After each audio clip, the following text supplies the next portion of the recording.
ABAT stock analysis and price predictions for Friday. Is American battery technology stock a buy? I'll be breaking all this down in this brief and short 1 minute video. Ultimately, just looking at ABAT, I'm looking to take it further up and buy more. But am I going to be buying randomly? No. Well, if I zoom out, this is how my chart's looking like now. Ultimately, all we'll come back down to is kind of like repositioning myself in order to buy more. Because like at these occasions, all I've been doing is just buying. You know what I mean? Like that's been all just longs. I'll just mark up these tops. This is not a waiting stage no more. This is like a plus 4R. And since it's shifted, bro, this is so nice. Here's the top.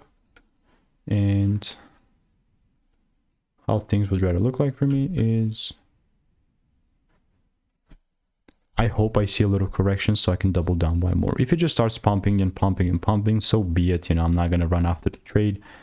But at this given point, I'm just looking to position myself even better. So if you want to stay tuned, get free money making emails and insights, click the first link in the description. I'll see you in the next one.